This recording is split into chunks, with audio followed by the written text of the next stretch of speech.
कमला Harris या Donald Trump, कौन होगा अमेरिकी महासंग्राम का विजेता? एक बड़ा सवाल जिस पर सभी की निगाहें बनी हुई हैं।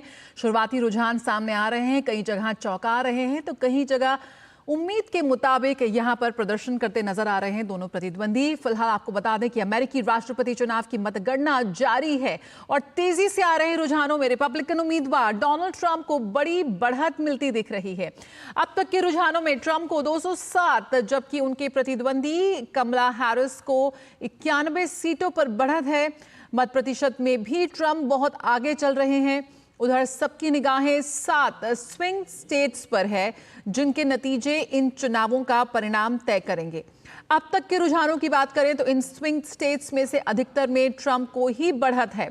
वहीं दोनों उम्मीदवारों ने अपने अपने पारंपरिक राज्यों में बढ़त बना रखी है। कमला हैरिस कोलोराडो और न्यूयॉर्क जैसे डेमोक्रेटिक गढ़ में आगे चल रही है। ट्रंप ने फ्लोरिडा और टेक्सास जैसे बड़े किले बचा लिए हैं।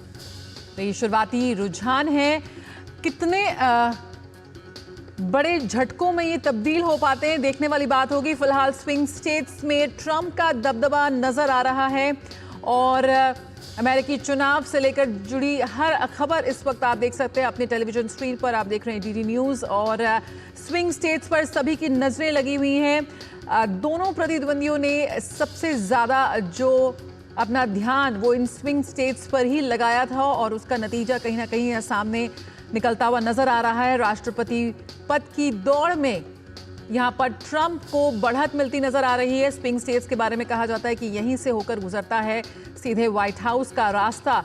ऐसे में दोनों ही लीडर्स ने, अमेरिका की उपराष्ट्रपति वाइस प्रेसिडेंट कमला हैरिस और पूर्व राष्ट्रपति डोनाल्ड ट्रंप ने अपनी पूरी एड़ी चोटी का जोर लगा दिया था स्विंग स्टेट्स पर और उसी दौड़ में कहीं ना कहीं कमला हैरिस पिछड़ती हुई नजर आ रही है। तो आइए एक नजर डालते हैं कमला हैरिस की राजनीतिक यात्रा पर और साथ में आपको बताएंगे किस तरह से कमला हैरिस का बहुत ही अप्रत्याशित यहाँ पर पूरा सफर रहा है। इस दावेदारी में हमारे साथ हमारे खास मेहमान यहाँ पर जुड़ गए हैं इस खास कवरेज में। अमेरिकी महासंग्राम का विजेता कौन, इस पर जारी है हमारी खास पेशकश। और आपको बता दें कि लगातार जो चुनावी रुझान इस वक्त आ रहे हैं उस पर हमारी नज़र बनी हुई है।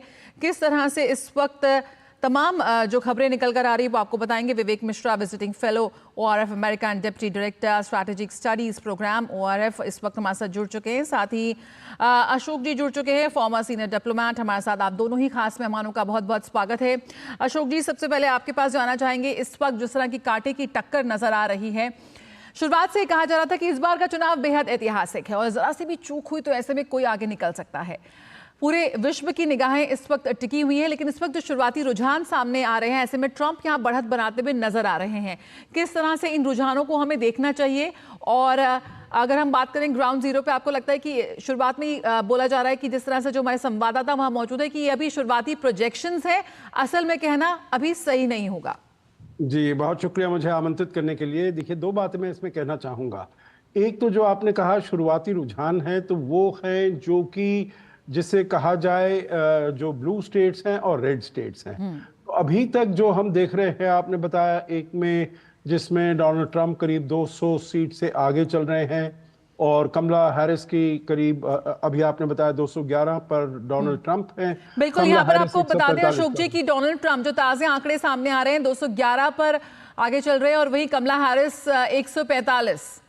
जी, तो इसमें मैं ये कहना चाहूंगा, देखिए ये 211 है, ये जिसको कहा जाता है रेड स्टेट्स, मतलब जिसमें कि ये पहले से मानना था, क्योंकि वहां के 50 स्टेट्स हैं, उसमें से करीब 43 स्टेट्स में कुछ स्टेट्स ऐसी हैं जो कि रिपब्लिकन की तरफ से जा रही थी, जो कि डोनाल्ड ट्रंप की तरफ उनका झुकाव था और वहीं पर वो हमेशा से रिपब्लिकन्स को ही वोट करती आ रही हैं। और कुछ स्टेट्स हैं जिनको कि ब्लू स्टेट्स कहा जाता है, जो कि हमेशा डेमोक्रेट्स की तरफ ही वोट करती हैं। तो ऐसा माना जाता था जो रिपब्लिकन्स के लिए करीब 219 इलेक्टोरल कॉलेज वोट्स वहां पर आएंगे और जो डेमोक्रेट्स हैं उनके लिए करीब 224 या 226 इलेक्टोरल कॉलेज वोट्स आएंगे। तो इनको अगर कमला हैरिस को जीत हासिल करनी है 270 की, तो उनको 46 और वोट चाहिए होंगे, और अगर डोनाल्ड ट्रंप को जीत हासिल करनी है तो उनको 51 वोट हासिल करने होंगे। तो हमने जो देखा है, आपने जो अभी आंकड़े बताए 211 और 175 का, 145 का, तो उसमें वही है जो जो रेड स्टेट्स हैं उसमें डोनाल्ड ट्रंप बढ़त आगे बनाए हुए हैं, जो ब्लू स्टेट्स हैं उसमें कमला हैरिस बढ़त आगे अनुमान बनाए के हुए हैं। मुताबिक, हाँ। ये अनुमान जिससे पहले की सोचा जा रहा था, कहीं पर कोई फ्लिप नहीं हुआ है। ये नहीं जो एक ब्लू स्टेट रेड हो गई है या रेड स्टेट ब्लू हो गई है, उसमें कुछ भी नहीं हुआ है। अब जो महत्वपूर्ण बात है जो आपने कही है, और वो है स्विंग स्टेट्स में।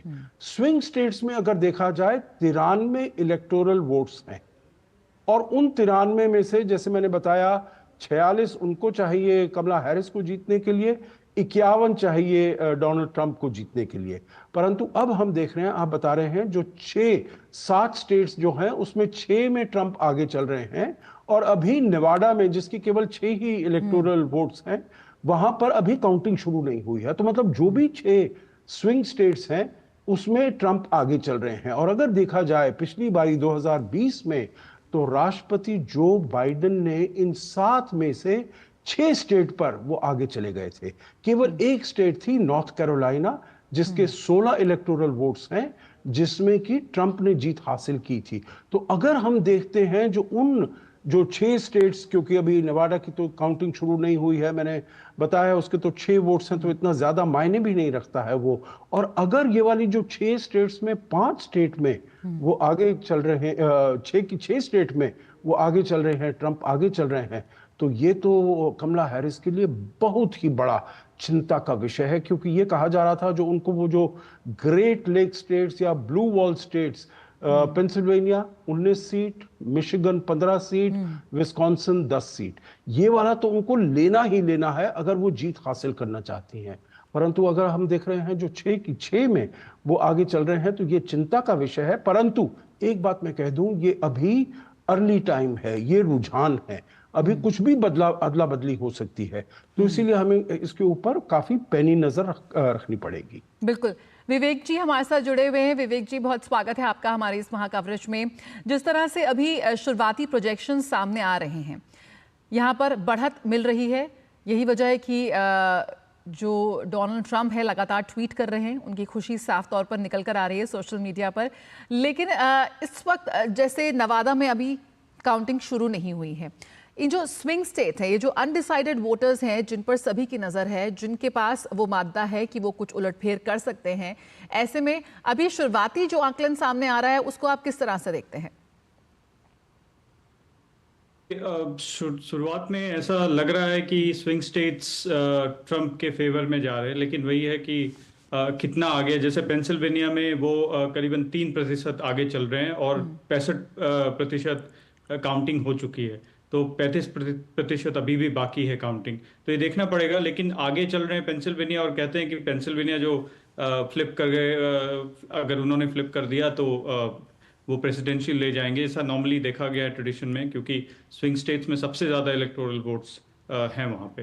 और जो ब्लू वॉल था वो कमला हैरिस के लिए वो बेस्ट बेट था कि वो किस तरह से, अगर वो ब्लू वॉल बचा जाती है, और निब्रास्का में एक ओमाहा जो एरिया है उनको अगर ले लेते हैं, तो उनकी सर्टेनिटी थी कि ये जीत कमला हैरिस की हो जाती, लेकिन ऐसा लग नहीं रहा है। लेकिन जैसा आप एरिजोना में देखेंगे, अभी कांटे की टक्कर चल रही है, और ऐसा अभी वहाँ पे लोग बता रहे हैं ग्राउंड पे कि करीबन 3 लाख से ज़्यादा वोट अभी गाड़ी में बैलेट्स आ रहे हैं। वो किधर स्विंग करते हैं, तो ऐसा कई जगह जो मेल बैलेट्स हैं, कई ओवरसीज अमेरिकन हैं, उनकी काउंटिंग हुई नहीं है।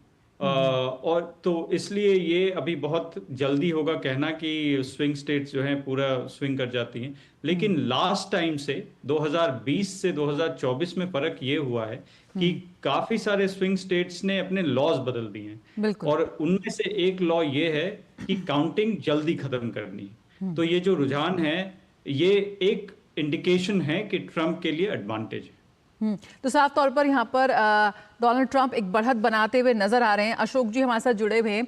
अशोक जी, लगातार ये बात कही जा रही है कि बेहद ऐतिहासिक चुनाव है और जो इनके नतीजे आएंगे उनके नतीजों पर भी सभी की नज़र है, क्योंकि वैश्विक मंच पर जो इस वक्त स्थिति चल रही है, जो इक्वेशन इस वक्त चल रही है, उस लिहाज से इन दोनों ही लीडर्स ने अपने कैंपेन में भी काफ़ी मुखरता से अपनी बात रखी है।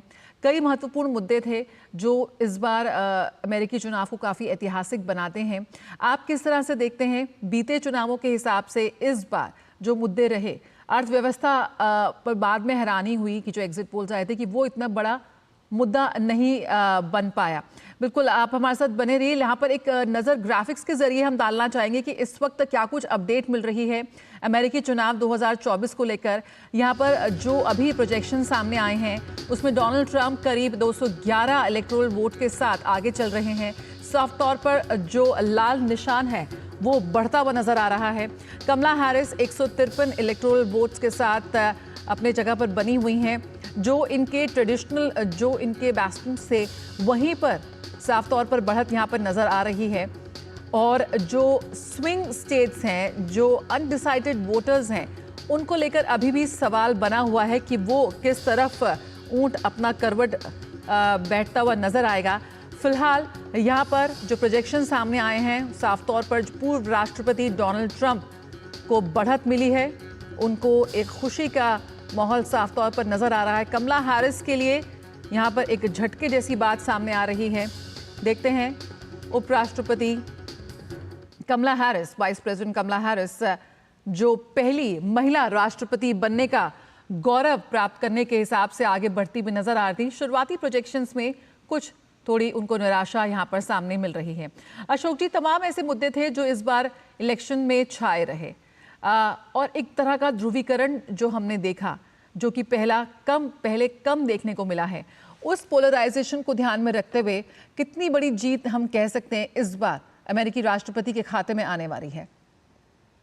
जी, बहुत महत्वपूर्ण सवाल है। आप बिल्कुल ठीक कह रहे हैं। देखिए, सब पूरी दुनिया की नज़र इस पर थी। अमेरिका की नज़र तो थी ही जो इलेक्शन में क्या होता है, क्योंकि अगले 4 साल तक जो भी वहाँ पर राष्ट्रपति आते हैं, जो भी व्हाइट हाउस में जाकर अपना निवास बनाते हैं, तो उनकी नीतियां हैं, उनकी नीतियों से अमेरिका चलेगा। और अमेरिका पूरे विश्व का अब सबसे बड़ी न केवल आर्थिक व्यवस्था है, परंतु और तरीके से उसका जो वर्चस्व है, उसका जो प्रभाव है, वो सभी और देशों से ज़्यादा बड़ा है। तो चाहे पॉलिटिकल इन्फ्लुएंस कहा जाए, उसका मिलिट्री पावर कहा जाए, सबसे बड़ी मिलिट्री पावर है पूरी दुनिया में। बेसिस सब जगह हैं उसके, अलायंसेस उसके सब जगह हैं, टेक्नोलॉजी में सबसे अग्रणी है वो, और अर्थव्यवस्था तो जैसे मैंने कहा करीब 26-27 ट्रिलियन डॉलर है, तो करीब 26-27% है पूरी दुनिया की जो अर्थव्यवस्था है। तो इसलिए जो वहाँ पर होता है, जो नीतियाँ वहाँ पर अपनाई जाती हैं, उनका बहुत ही महत्व है। और दोनों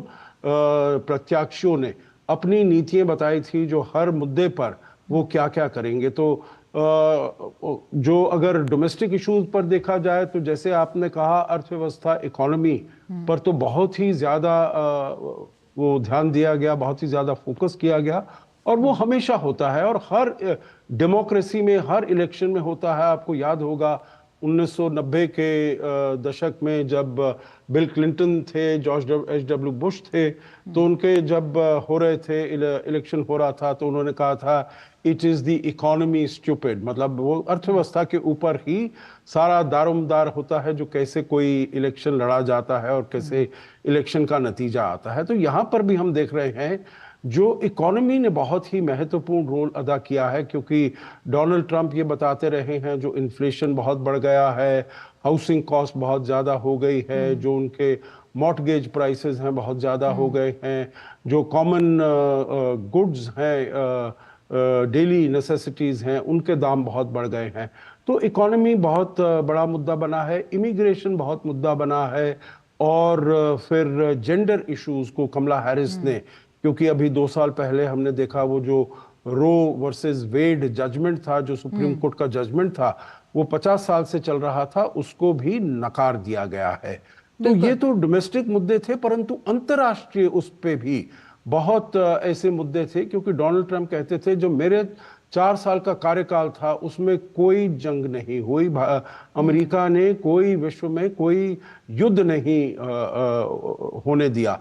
और जो बाइडेन के 4 साल के कार्यकाल में 2 बहुत बड़े बड़े युद्ध हो रहे हैं। तो एक तो युद्ध का मसला था और दूसरा अलायंसेस का, क्योंकि सारे जो ये देश हैं यूरोप में, यूके में जिसका स्पेशल रिलेशनशिप है, नेटो के जो पार्टनर्स हैं, ट्रांस अटलांटिक पार्टनरशिप जिनकी है, जापान है, ताइवान है, वगैरह वगैरह, यूक्रेन है सबसे महत्वपूर्ण, ये सब देखते हैं जो राष्ट्रपति ट्रंप की जो कमिटमेंट है वो अलायंसेस के साथ, वो यूरोपियन सिक्योरिटी के साथ बहुत शिथिल नजर आती है। तो इसीलिए उन सब के ऊपर बहुत इसका प्रभाव पड़ेगा। यही वजह है कि पूरे विश्व की निगाहें इस वक्त अमेरिकी चुनाव पर टिकी हुई हैं। चंद्रशेखर जोशी हमारे साथ जुड़ चुके हैं न्यूज रूम से।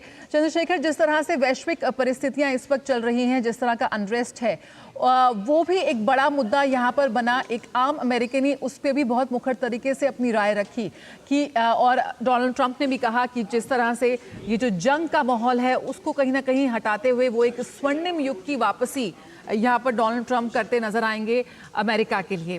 किस तरह से ये जो इस वक्त जो वैश्विक स्थिति है, जो वर्ल्ड ऑर्डर निकल कर आ रहा है, उस पर अमेरिकी चुनाव के नतीजे का असर साफ तौर पर नजर आएगा? बिल्कुल, देखिए आपने जो सवाल पूछा इसका मैं जवाब देना चाहूँगा, लेकिन उससे पहले जो आंकड़े अभी तक हमारे पास आ रहे हैं जिसको दर्शक जानना चाहते हैं वो एक बार मैं आपके सामने रखना चाहूँगा। अभी तक जो आंकड़े हमारे सामने हैं उसके अनुसार डोनाल्ड ट्रंप 211 इलेक्टर्स में, इलेक्टोरल जो सीट्स, इलेक्टोरल कॉलेज है जो, उसमें 211 में वो बढ़त बनाए हुए हैं। इसी तरह कमला हैरिस जो हैं वो 153 में बढ़त बनाए हुए हैं। और सबसे बड़ी बात यह है कि स्विंग स्टेट्स पे सबकी नज़र थी, तो स्विंग स्टेट्स का भी हल्का फुल्का जो रुझान है वो हमारे सामने आ चुका है। और स्विंग स्टेट्स की अगर हम बात करें तो एरिज़ोना है, जॉर्जिया है, मिशिगन है, नॉर्थ कैरोलिना है, पेंसिल्वेनिया है, विस्कॉन्सिन है, इन सभी जगहों पे डोनाल्ड ट्रंप बढ़त बनाए हुए हैं। ये अलग बात है कि एरिज़ोना में डोनाल्ड ट्रंप की बढ़त बहुत कम है। यहाँ पर अभी तक जितने वोट काउंट हुए हैं उसके हिसाब से कमला हैरिस को 49.5% और डोनाल्ड ट्रंप को 49.7% यहाँ पर बढ़त दिखाई जा रही है। नेवादा का अभी तक कोई आंकड़ा नहीं है और इस पूरे परिप्रेक्ष्य को अगर हम देखें तो इससे हम कह सकते हैं कि अभी तक के जो रुझान हमारे पास आ रहे हैं उसके अनुसार ये लगता है कि डोनाल्ड ट्रंप जो व्हाइट हाउस की रेस है उसमें बढ़त बनाए हुए हैं कमला हैरिस के ऊपर। अब जहां तक आपका सवाल था अंतर्राष्ट्रीय परिदृश्य को लेकर के, तो अंतर्राष्ट्रीय परिदृश्य में जिस तरह से रूस और यूक्रेन के बीच में युद्ध चल रहा है या पश्चिम एशिया में जो हालात बने हुए हैं उसको लेकर भी एक बड़ा मुद्दा इस वक्त अमेरिका के अंदर था।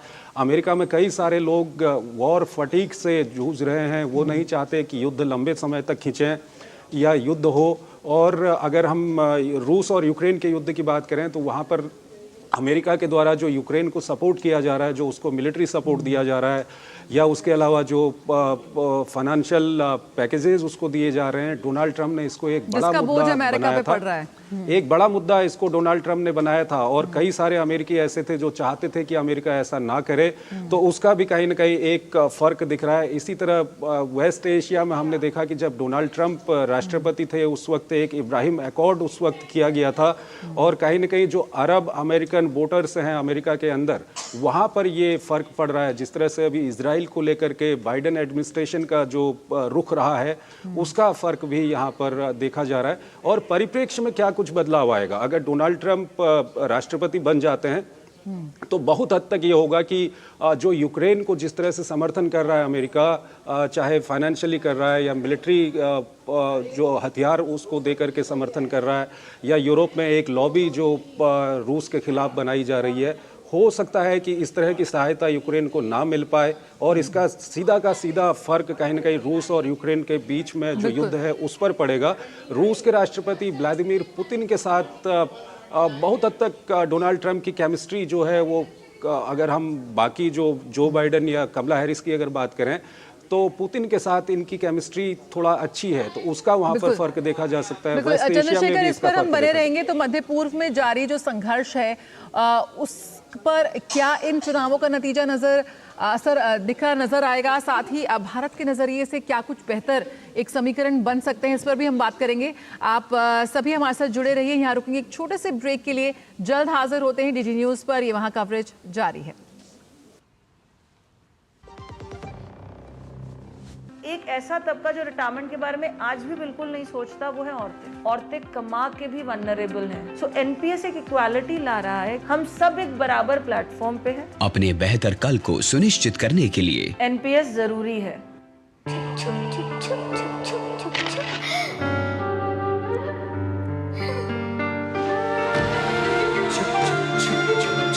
आ जाओ। Yes papa. जिंदगी किसी के लिए नहीं रुकती, हम भी आपको कहां रुकने देंगे। जिंदगी के हर मोड़ पर LIC है तो इंश्योर्ड है। LIC हर पल आपके साथ। ब्रेक के बाद स्वागत है। हमारे खास मेहमान हमारे साथ जुड़े हुए हैं। अमेरिकी महासंग्राम का विजेता कौन है, इस पर लगातार हमारी चर्चा जारी है।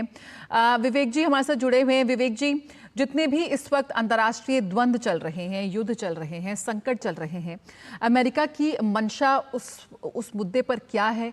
कितनी उसकी सहायता उस पूरे मुद्दे पर है? इसके बिना इन तमाम संकट को हल करना मुमकिन नहीं है। ऐसे में इन चुनावों का असर हम किस तरह से देखते हैं अंतर्राष्ट्रीय मुद्दे जो इस वक्त चल रहे हैं?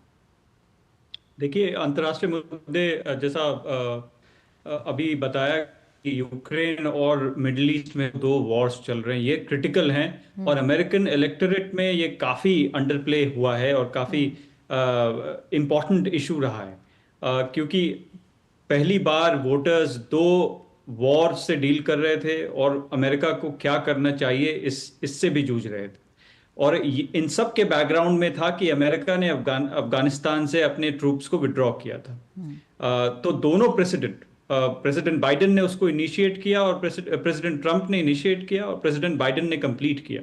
और दोनों प्रेसिडेंट को आप देखेंगे कि वो इसकी क्लेम कर रहे थे कि हमने अमेरिकन ट्रूप्स को वहां से वापस लेके आए। तो एक कंसेंसस थी अमेरिकन वोटर्स में कि ये फॉरएवर वॉर्स, जो हमेशा चलने वाली जंग है, उनको खत्म किया जाए और अमेरिका के इन्वॉल्वमेंट को बंद किया जाए। तो इन सब मुद्दों ने भी काफी वोट्स शेप किए हैं यूएस में इस बार, और मिडिल ईस्ट तो खासकर। इसीलिए आप देखेंगे कि अरब मैन, मुस्लिम अरब मैन, यहाँ मिशिगन में जो स्विंग स्टेट में सबसे ज्यादा अरब मैन मिशिगन में हैं, उन्होंने बाहर आके खुलेआम ट्रंप को सपोर्ट किया, ट्रंप के प्रेसिडेंसी कैंडिडेसी को सपोर्ट किया। ऐसा इमेजिन नहीं किया जा सकता था 2020 में। तो काफी ग्राउंड शिफ्ट हुआ है एक्सटर्नल जो सिचुएशंस हैं उसकी वजह से, और बाकी और भी मुद्दे हैं जैसा बताया गया, क्योंकि जेंडर एक काफी अबॉर्शन राइट्स और जेंडर काफी जो ट्रांस की एक ट्रांजिशन, जेंडर ट्रांजिशन की बात है, उसमें सोशली कंजर्वेटिव लोगों ने काफी अपने तरीके से वोट किया है, जो कमला हैरिस के उतने फेवर में नहीं गया जितने ट्रंप के फेवर में गया। और आप देखेंगे कि कई सोशल मीडिया का भी रोल रहा है, इलॉन मस्क का अपना रोल रहा है। तो काफी सारे मुद्दे हैं, लेकिन एक्सटर्नल रियलिटीज जो यूक्रेन में है, अब यूक्रेन के पास ये बड़ा प्रश्न है कि अगला जो भी प्रेसिडेंट हो, जितने एड यूक्रेन को मिलते थे उतना नहीं मिलेगा, ये तो पक्की बात है। अब आगे क्या यूक्रेन का मसला कैसे सुलझेगा, क्योंकि और जो मिडिल ईस्ट में है, क्योंकि ट्रंप ने कुछ दिन पहले एक फोन कॉन्वर्सेशन की है बेंजामिन नेतन्याहू से, और उनको कहा है कि मेरे ऑफिस में आने से पहले रैप दिस मेस अप, मतलब इसको बंद करिए। तो क्लियरली एक सिग्नलिंग है कि वो इतने वॉर्स से जूझेंगे नहीं और उनकी पॉपुलैरिटी जो यहाँ कम होगी। लेकिन आखिरी बात मैं ये कहूंगा कि ट्रंप एक लेम डक प्रेसिडेंट के तौर पे ऑफिस में आएंगे। बिल्कुल, मतलब तो उन्होंने कहा था ट्रंप ने कि मैं एक फोन कर और ये जो जंग है वो रुकवा सकता हूं, और ऐसा करने का उन्होंने प्रयास भी किया। तो यहाँ पर एक ताज़ा आंकड़े भी हमारे साथ सामने आ गए हैं। इस वक्त अपने टेलीविजन स्क्रीन पर आप देख सकते हैं, डोनाल्ड ट्रंप 211 और कमला हैरिस 165। यहाँ पर एक मामूली बढ़त कमला हैरिस के खाते में जाती हुई नजर आ रही है। तो यहाँ पर जो शुरुआती प्रोजेक्शंस आ रहे हैं उसकी तस्वीर कहीं ना कहीं आपके टेलीविजन स्क्रीन पर दिख रही है। और नवादा का जिक्र लगातार किया जा रहा है, जहां पर अभी जो मतगणना है उसकी शुरुआत नहीं हुई है और लाखों की संख्या में जो बैलेट पेपर्स हैं उनकी भी अभी गिनती की शुरुआत नहीं हुई है। लेकिन यहां पर जो आंकड़े सामने आ रहे हैं उस हिसाब से डोनाल्ड ट्रंप 211 और कमला हैरिस 165। यहां पर डोनाल्ड ट्रंप को जो भारी बढ़त मिलती नजर आ रही है, उससे कहीं उस तरफ आगे बढ़ते हुए ताल मिलाने की कोशिश में कमला हैरिस 165 इलेक्टोरल वोट के साथ यहां पर सामने नजर आ रही हैं। लगातार हमारे खास मेहमान हमारे साथ जुड़े हुए हैं। जिस तरह से वैश्विक मंच पर इस चुनाव को लेकर हलचल है, इस चुनाव को लेकर जो जिज्ञासा लोगों में जारी है, उस पर हम यहाँ पर चर्चा कर रहे हैं। तमाम अंतर्राष्ट्रीय संस्थाएं हैं, उनका जो अन्नदाता है वो अमेरिका है। अमेरिका जो फैसले करता है उसका असर पूरे विश्व में नजर आता है। दोनों ही लीडर्स की जो व्यक्तित्व है उसमें एक बहुत बड़ा कॉन्ट्रास्ट साफ तौर पर नजर आता है और वो कहीं ना कहीं झलक कर सामने आ रहा है उनकी वैश्विक नीति के लिहाज से भी। लगातार हम बात कर रहे हैं किस तरह से अमेरिका का जो फैसला होगा वो पूरे विश्व पे उसका असर नजर आएगा।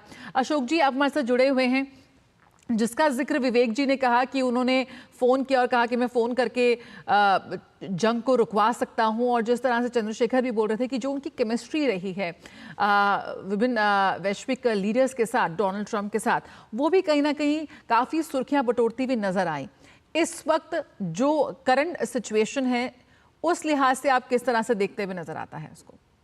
देखिए, अगर दो ये युद्धों की बात करें तो उन्होंने कहा है जब मैं राष्ट्रपति बनता हूं तो मैं अगले दिन ही यूक्रेन का युद्ध रुका दूंगा। तो ये तो देखिए, कहने की बात एक है, करने की बात दूसरी है, क्योंकि कोई नहीं समझता है जो उससे वो आएंगे तो एकदम वो युद्ध रुका देंगे। हालांकि पहले कहा जाता था जो उनका जो रैपो है, उनका जो कनेक्ट है राष्ट्रपति पुतिन के साथ वो अच्छा है, परंतु पिछले 4 साल में हमें कुछ इतना वो देखने को उसका मिला नहीं, फायदा उसको हमको देखने को मिला नहीं। तो अभी अगर जब वो राष्ट्रपति बनकर आते हैं तो वो यही कर पाएंगे जो यूक्रेन में जो इतनी सहायता जाती है, मिलिट्री असिस्टेंस जाता है, सपोर्ट जाता है, उसको वो रोक दें, उसमें कमी बहुत लेकर आए, उसको रोक दें। परंतु फिर भी उसको जिसे कहना जो अगले दिन या बहुत ही शीघ्र तरीके से वो उस युद्ध को रुका देंगे तो वो मुश्किल है, वो ऐसा नहीं लगता, रियलिस्टिक नहीं लगता है। दूसरा, अगर हम देखें यहाँ पर जो पश्चिम एशिया में हो रहा है, इजराइल का हो रहा है, तो ये तो हम जानते हैं जो अब्राहम अकॉर्ड्स की अभी बात की गई, अब्राहम अकॉर्ड्स इन्होंने शुरू किए थे 2020 में। इजराइल के बहुत देशों के साथ संबंध सामान्य हो गए, राजनयिक संबंध सामान्य हो गए, यूएई के साथ, बहरीन के साथ और देशों के साथ, 4 देशों के साथ वहाँ पर सामान्य हो गए। सऊदी अरेबिया के साथ भी सामान्य होने वाले थे, परंतु वो इजराइल के बहुत ही बड़े सपोर्टर हैं। अगर बाइडेन से भी देखा जाए, बाइडेन और कमला हैरिस से भी देखा जाए तो वो ज्यादा बड़े सपोर्टर हैं।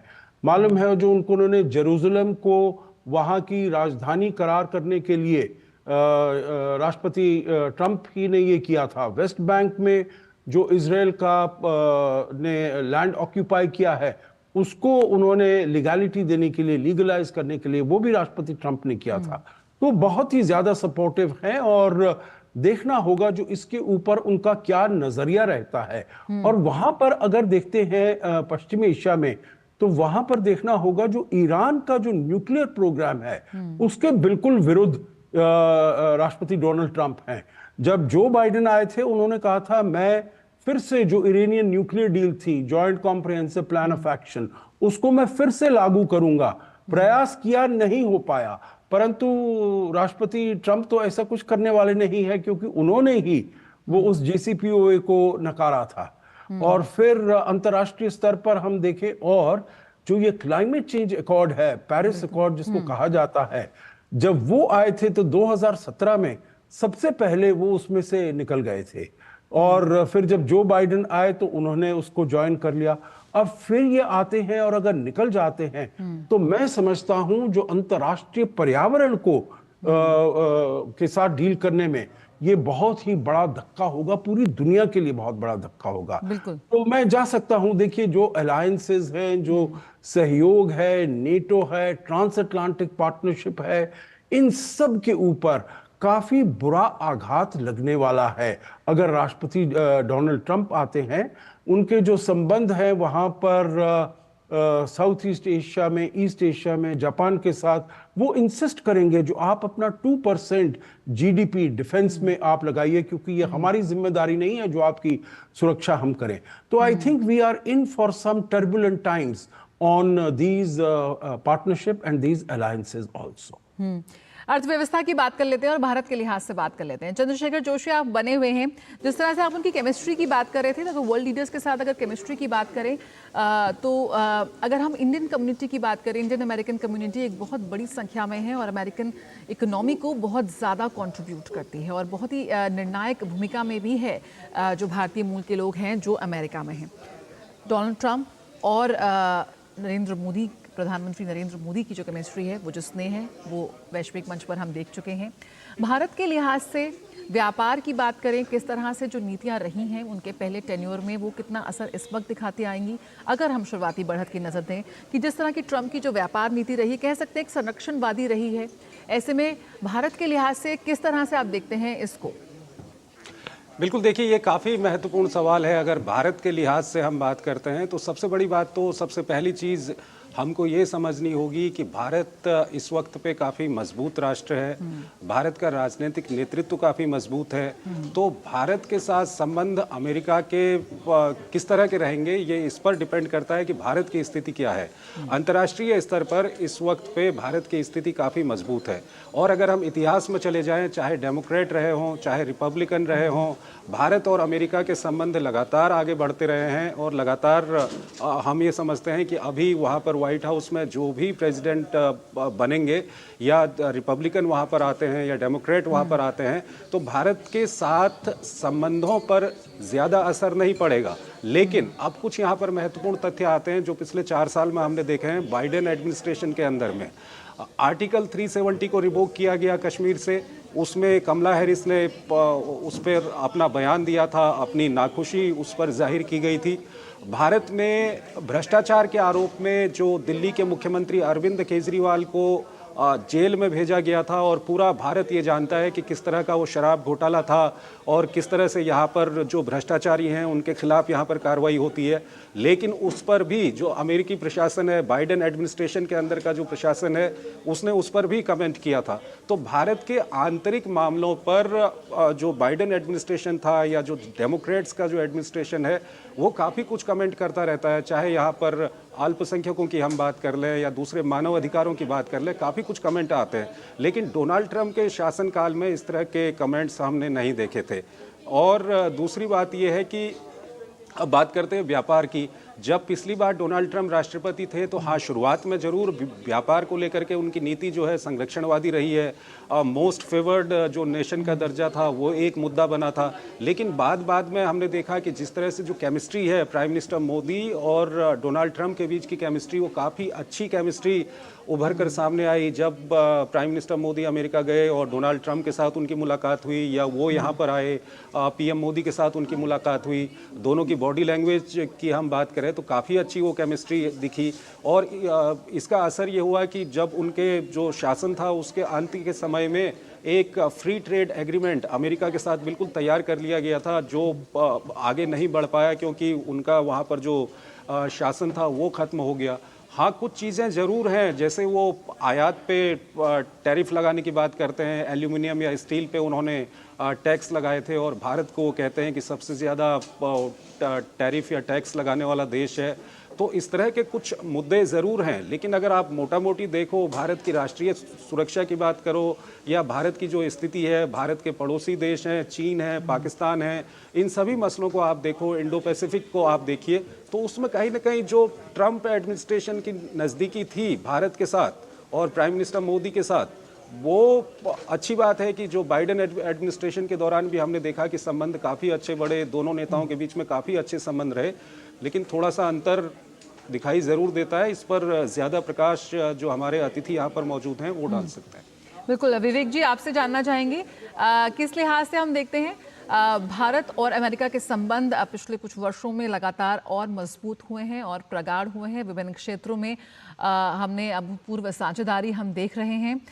इन चुनावों का असर जो भी आता है, अगर दोनों के लिहाज से देखें, व्हाइट हाउस में जो भी बैठते हैं, किस तरह से भारत पर उसका असर देखते हैं आप?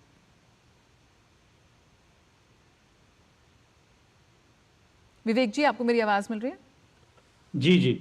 सो बायलैटरल रिलेशंस में मुझे, जैसा मैं I agree with the previous speaker कि ज़्यादा फर्क पड़ेगा नहीं, क्योंकि रिलेशनशिप जो है अब स्ट्रक्चरल हो चुकी है। आप देखेंगे कि जो अग्रीमेंट साइन हुए हैं, जो 4 लॉजिस्टिक अग्रीमेंट्स हैं दोनों देशों के बीच में, वो काफ़ी स्ट्रेटेजिकली हाई एंड अग्रीमेंट्स हैं। और दूसरी बात यह है कि इंस्टीट्यूशनल लिंक्स हो गए हैं काफ़ी, जैसे 2+2 फॉर्मेट हो गया, major defence partner status, America Obama के अंदर ये स्टेटस मिला था, जिससे क्या सेंसिटिव टेक्नोलॉजीज को बिना अलायंस के यूएस कांग्रेस एक अच्छे पार्टनर को या ट्रस्टवर्दी पार्टनर को दे सकती है। तो ये सब जो अग्रीमेंट्स हैं बायलैटरल रिलेशंस को स्ट्रक्चरल बना चुकी है। इसीलिए, और कांग्रेस में आप देखेंगे, यूएस कांग्रेस में एक बाईपार्टिजन कंसेंसस है, एक इंडिया कॉकस है, एक क्वाड कॉकस अभी बना है। तो ये कॉकस वगैरह जो है वो एक पेरिफेरल स्ट्रेंथ प्रोवाइड करती हैं बायलैटरल रिलेशंस को, और वहां पे यूएस कांग्रेस में आवाज उठाने के लिए काफी सारे गुट बन चुके हैं भारत और अमेरिका के संबंध को अच्छे करने के लिए। तो मेरे ख्याल ये स्ट्रक्चरल जो रिलेशनशिप है उसको पावर ट्रांजिशन से ज्यादा फर्क नहीं पड़ेगा। हाँ, लेकिन अप्रोच में थोड़ा फर्क पड़ सकता है कि टैरिफ हो गया, जैसा ट्रंप ने इंडिया को हटा दिया था लास्ट एडमिनिस्ट्रेशन में फेवर्ड नेशन स्टेटस से, वो माइनर फ्लक्चुएशंस होंगे क्योंकि वो अप्रोच की बात है, और क्योंकि जब भी मेजर पावर्स रिकैलिब्रेट करते हैं तो उसका रिपल इफेक्ट्स जो है बाकी छोटे देशों और मिडिल पावर्स पे पड़ता है। तो उसके लिए भारत तैयार है, क्योंकि भारत एक खुद बहुत बड़ी इकोनॉमी हो चुकी है। तो ज्यादा फर्क नहीं पड़ेगा, लेकिन बायलैटरली मुझे लगता नहीं है कि कुछ ज्यादा फर्क पड़ेगा, कोई भी व्हाइट हाउस में आए। बिल्कुल।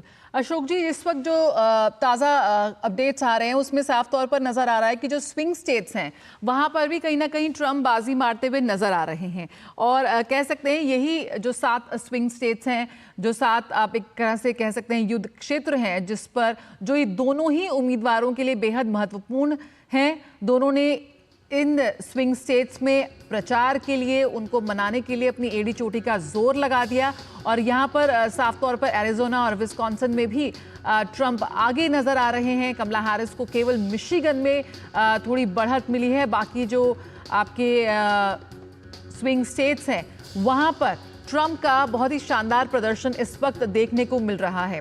अमेरिका का सबसे बड़ा स्विंग स्टेट आप कह सकते हैं पेंसिल्वेनिया माना जाता है। ऐसे में वहीं से व्हाइट हाउस का रास्ता निकलता हुआ नजर आता है 19 इलेक्टोरल वोट्स के साथ। किस तरह से आपको लगता है कि ये स्विंग स्टेट्स यहाँ पर बाजी मारते हुए नजर आएंगे, यही किंग मेकर, डिसीजन मेकर, निर्णायक साबित होंगे? जी, आप बिल्कुल ठीक कह रहे हैं। देखिए, ये स्विंग स्टेट्स ही हैं जो कि इनके, जैसे हम बात कर रहे थे, 93 इलेक्टोरल कॉलेज वोट्स हैं। They are up in the air, they are up for grabs, क्योंकि और जो है उसके अलावा अगर देखे जाए, बिल्कुल, 227 का आंकड़ा अभी सामने आ रहा है डोनाल्ड ट्रंप का। कमला हैरिस अभी 165 पे बनी हुई है, 162 से 165 पहुंची थी वो, लेकिन यहाँ पर डोनाल्ड ट्रंप 227 पर पहुंच चुके हैं इस वक्त। ताजा आंकड़े। जी, आप बिल्कुल ठीक कह रहे हैं। देखिए, इसमें इसका ये मतलब है, जो पहले हम कह रहे थे 219 जो हैं वो रेड स्टेट्स, उनकी कंफर्म्ड इलेक्टोरल वोट्स हैं 219, मतलब वो उससे भी आगे चले गए हैं। 8 उन्होंने और ले लिए हैं, 227। तो मतलब कि कुछ अभी रेड स्टेट्स अभी बाकी हैं, परंतु इसमें एक स्विंग स्टेट भी मिला हुआ लगता है, क्योंकि नहीं तो वो 219 से आगे नहीं बढ़ पाते इसमें। तो एक किसी ना किसी स्विंग स्टेट का भी ज़रूर पूरा नतीजा या काफ़ी हद तक नतीजा वो निकल आया होगा। तो इसीलिए अब देख रहे हैं जो यही 93 वोट्स हैं जो कि दोनों प्रत्याशियों को अपनी तरफ लेना है, और उसी के बलबूते पर उनका जो रास्ता बनता है व्हाइट हाउस की तरफ, वो ठीक होगा, ठीक बनेगा या नहीं बनेगा। और उसमें हम देख रहे हैं जो डोनाल्ड ट्रंप बाजी मारते हुए लग रहे हैं। दोनों प्रत्याशियों ने अपना एड़ी चोटी का जोर लगा दिया है इन साथ के साथ उसमें जाकर। पेंसिल्वेनिया में तो आखिरी दम तक कमला हैरिस भी गई, उन्होंने भी वहां पर प्रचार किया और डोनाल्ड ट्रंप का भी आखिरी प्रचार वोटिंग होने से पहले, शुरू होने से पहले वहीं पर था। तो वो भी ऐसा लगता है अब डोनाल्ड ट्रंप की तरफ आ रहा है। काफी वहां पर ऐसे मुद्दे थे, अनएम्प्लॉयमेंट का था, जॉबलेसनेस का था, इकोनॉमी का था, दूसरा वहां पर ये भी मुद्दा था जो विमेन राइट्स का, एबॉर्शन का, उसके ऊपर बहुत ही फोकस किया था कमला हैरिस ने। और फिर एक जिसे कहते हैं फ्रैकिंग का, जो वहां पर energy production, natural resource oil production का, और उसमें दोनों की पोजीशंस बहुत ही डाइवर्जेंट थी। जो कमला हैरिस हैं वो कहती हैं जो फ्रैकिंग नहीं होना चाहिए, परंतु फिर उन्होंने ये देखते हुए जो वहाँ पर पेंसिल्वेनिया के लिए बहुत ही महत्वपूर्ण मुद्दा है, उन्होंने फ्रैकिंग के ऊपर अपना रुख बदल दिया और वो कहा वहाँ पर जाकर जो मैं फ्रैकिंग के विरुद्ध नहीं हूँ। और डोनाल्ड ट्रंप तो हमेशा से ही ज़्यादा ड्रिलिंग में विश्वास रखते हैं और उनका जो मोटो है, जो वो पहले भी कहते हैं, ड्रिल बेबी ड्रिल, तो वो तो चाहते हैं जो और ज़्यादा ऑयल ड्रिलिंग हो और नेचुरल रिसोर्सेज हों। जैसे मैंने पहले भी बताया, वो तो क्लाइमेट चेंज के डिनायल में हैं, वो तो उसमें विश्वास ही नहीं करते हैं।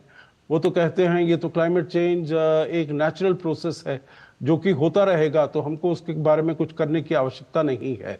तो इसीलिए हम देख रहे हैं सारे के सारे स्विंग स्टेट्स में, खाली मिशिगन के अलावा, और मिशिगन में हम देख रहे हैं जो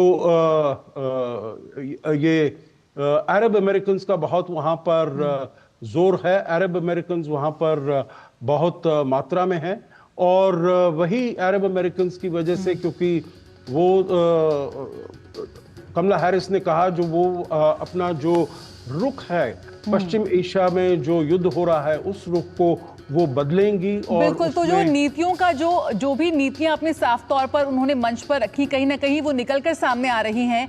और यहाँ पर आपको बता दें कि ट्रंप के पक्ष में गया प्रमुख स्विंग स्टेट, ये जो 7 स्विंग स्टेट्स हैं जिस पर सभी की नजर लगी हुई है, ट्रंप के पक्ष में गया उत्तरी कैरोलिना।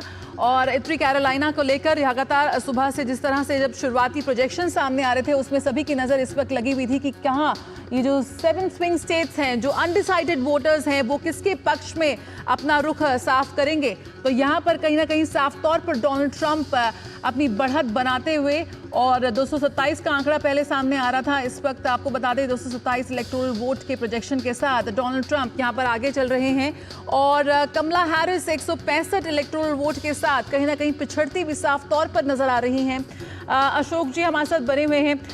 विवेक, आपसे यहाँ पर जानना चाहेंगे, जिस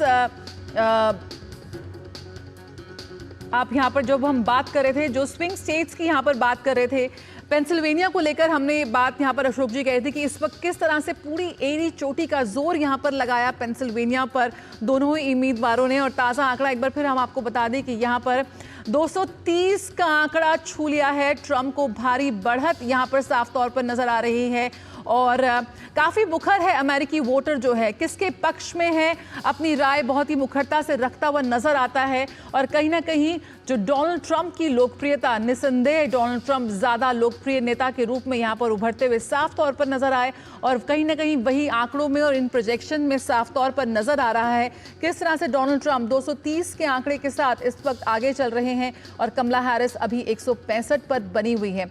हमारे खास मेहमान हमारे साथ लगातार जुड़े हुए हैं। विवेक यहाँ पर हमसे बात कर रहे थे किस तरह से तमाम ऐसे मुद्दे रहे, यहाँ पर माइग्रेशन का मुद्दा रहा, प्रवासियों का मुद्दा रहा, कैसे डोनाल्ड ट्रंप ने इस बात को मुखरता से सामने रखा कि जो प्रवासी हैं कैसे छोटे शहरों पर बहुत ज़्यादा हावी होते जा रहे हैं, और एक जो अपनी नीति को लेकर भी जो सख्ती है वो उनके कैंपेन में भी साफ तौर पर नज़र आई।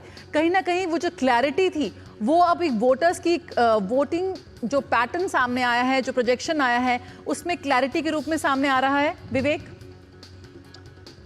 जी, आप देखेंगे कि इस बार डोनाल्ड ट्रंप ने अपने कैंपेन में वॉल बनाने की कोई ऐसी प्रॉमिस नहीं की, क्योंकि उनको पता था कि ये सेल करना मुश्किल होगा। इसीलिए उन्होंने ये अपने कैंपेन में डायरेक्टली कहा कि जो डिपोर्टेशन है, पहले ही दिन वो ऑफिस में अगर आएंगे जीत के तो एग्जीक्यूटिव ऑर्डर्स निकालेंगे और उनमें से एक एग्जीक्यूटिव ऑर्डर होगा कि मैसिव डिपोर्टेशन शुरू किया जाए। लेकिन और ये लोगों में ये काफी लोकप्रिय कैंपेन की तरह और कैंपेन मैसेज की तरह गया, क्योंकि पार्ट्स ऑफ अमेरिका में ये प्रॉब्लम बहुत ज्यादा है। उन्होंने हालांकि हेटी प्रॉब्लम जो बताई स्प्रिंगफील्ड ओहायो की का एग्जांपल देके, वो ऑब्वियसली ओवरब्लोन था, ऐसी कुछ बात थी, लेकिन प्रॉब्लम तो बिल्कुल है यहाँ पे अमेरिका में कि इलीगल इमिग्रेशन बहुत ज्यादा बढ़ गया है।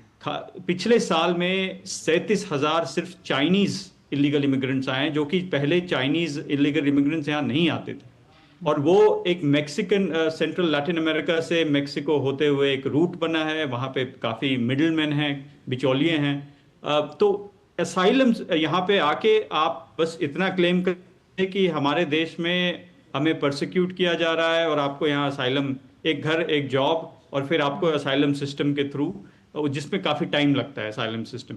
तो इन्होंने ये बोला कि मैं सीधा डिपोर्ट करूंगा, और उन्होंने प्रॉमिस किया है कि वो करेंगे। तो ये मैसेज काफी क्लियरली लोगों के पास गया, और जो आप देखेंगे खाल भारतीय मूल के लोग भी जो दो जनरेशन 3 जनरेशन से यहाँ रह रहे हैं और अपने आप को अमेरिकन ज्यादा मानते हैं ना कि भारतीय, उनसे भी आप बात करेंगे तो ये बात बहुत निकल के आती है कि वो illegal immigration is a problem.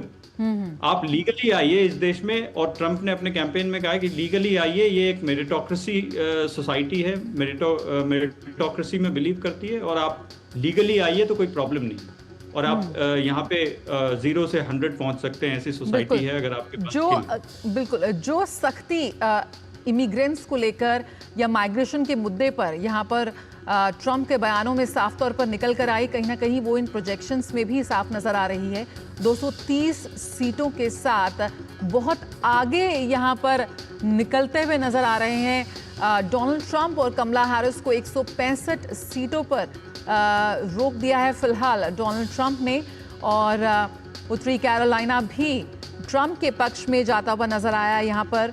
और ये शुरुआती रुझान हमारे सामने आ रहे थे, कहीं ना कहीं वो प्रोजेक्शंस जो हैं वो अब काफ़ी क्लियर इंडिकेशन के साथ यहाँ पर हमारे टेलीविजन स्क्रीन पर आप देख सकते हैं। तो 230 सीटों के साथ काफ़ी आगे निकल गए हैं, एक बहुत ही बड़ी बढ़त है यहाँ पर। चंद्रशेखर जोशी हमारे साथ बने हुए हैं। चंद्रशेखर, इस वक्त क्या कुछ आप ताज़ा आंकड़े हमारे साथ साझा करना चाहेंगे मैप के ज़रिए, कैसे यहाँ पर ट्रंप जो है वो काफ़ी बड़ी और मजबूत बढ़त के साथ यहाँ पर बनाते हुए आगे चल रहे हैं?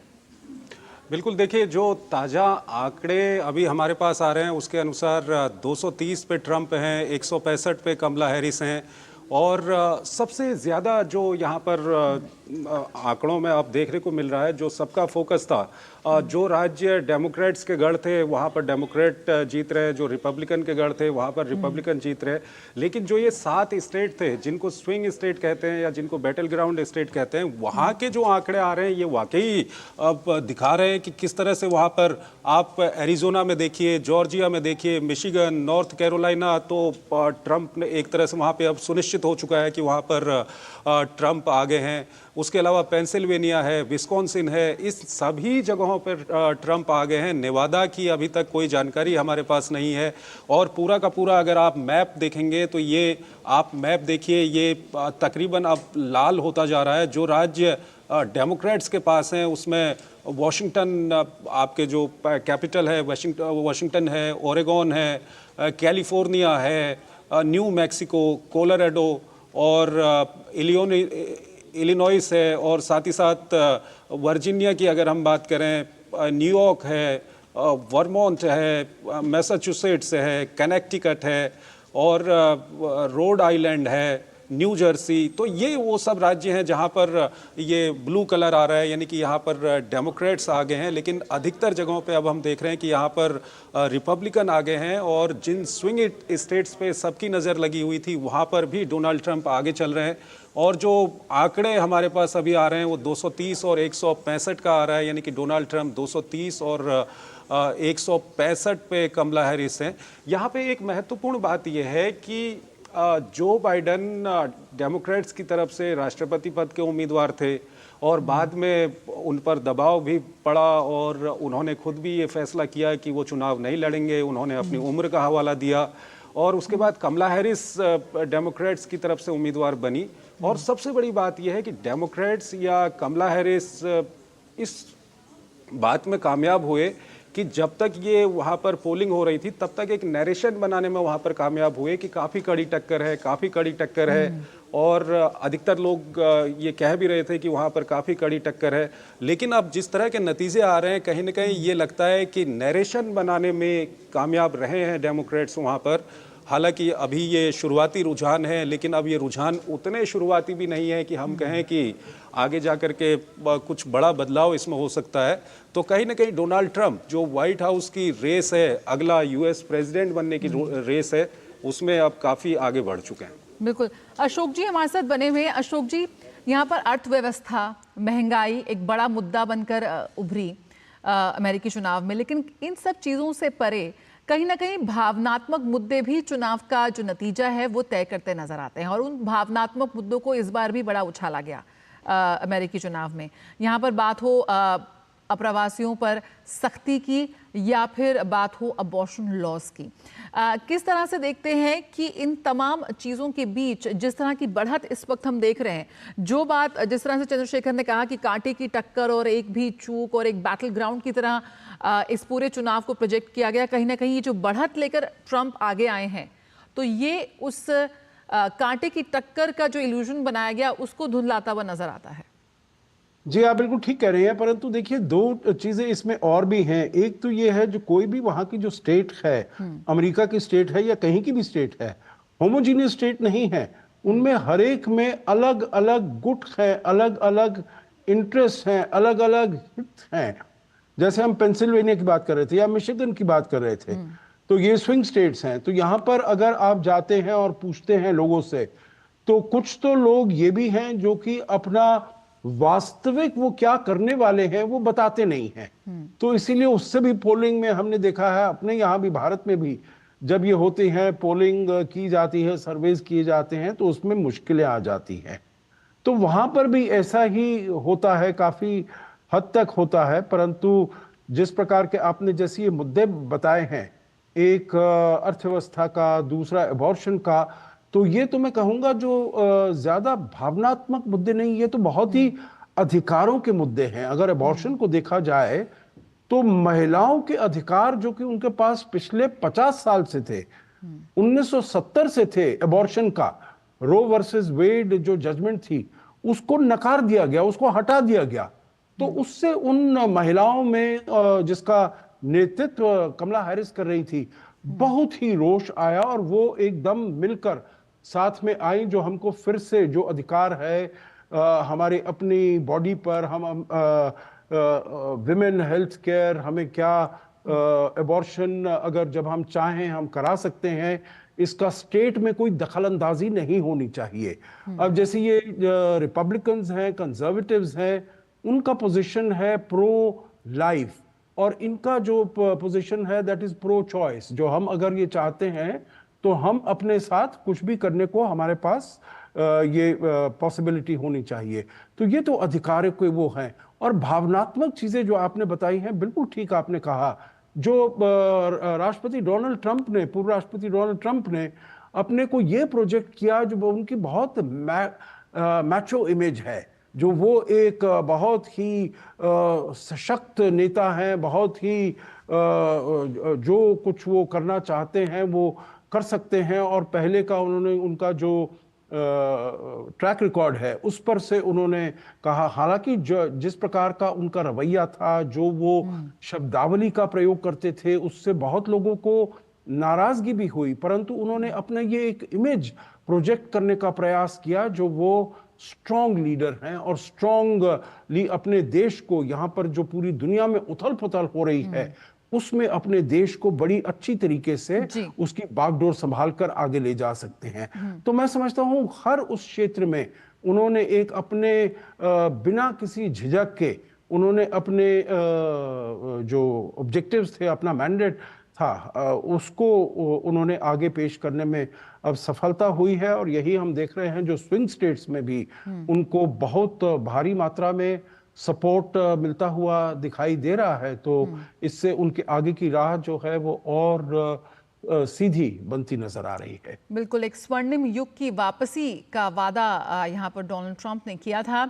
आप सभी हमारे खास मेहमान हमारे साथ जुड़े रहिए। यहाँ पे रुकेंगे एक छोटे से ब्रेक के लिए। ब्रेक के बाद जल्द हाजिर होते हैं। बने रहिए हमारी मां कवरेज में।